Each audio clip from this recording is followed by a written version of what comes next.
Hello, and welcome to Dirt Path Exploration's new series on the Minnesota State Park Hiking Club. Episodes will be released monthly on the 15th. This episode is on the Rice Lake State Park Hiking Trail. Rice Lake State Park was created in 1963, and it primarily started on 50 acres formerly owned by the Izaak Walton League. The park has a campground by the lake and several miles of trails that take you through the several biomes at the park. The major feature of the park is remnants of a once vast oak savannas of southern Minnesota that are protected as part of the park, and restoration efforts have restored prairie areas. The allure of the park is the prairie and forest alteration on the pass that gives a unique feel.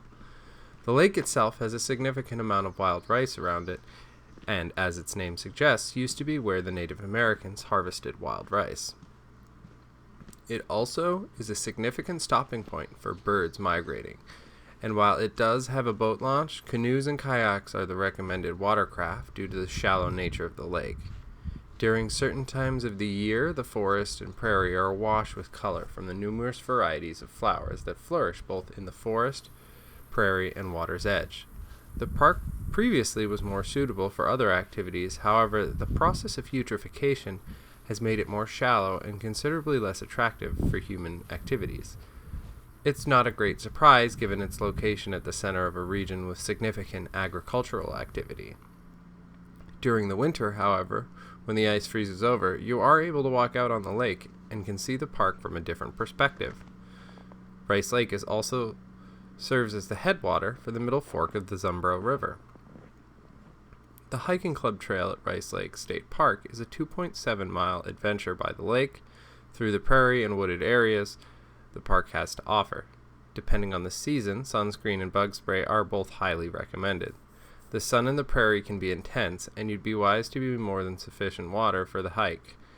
We combated droves of horseflies midsummer during our hike, and even keeping a swift pace wasn't enough to deter them.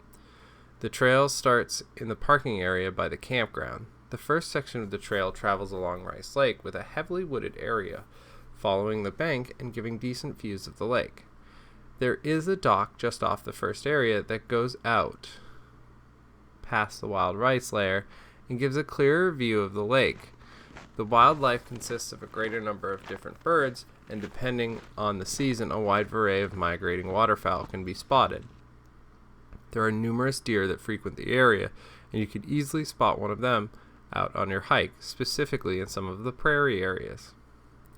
We also saw a snake that was sunning itself in the middle of the trail. Its camouflage made it pretty hard to spot if you were keeping a swift pace, but to those familiar with them, you can spot garters pretty easily. The trail continued out to the prairie for a short time before coming to a split. The hiking club trail heads to the left, but for individuals with more time that's not worried about extending the hike slightly, going right can provide an extended prairie walk that is quite enjoyable. Overall, my favorite part of the trail is the prairie.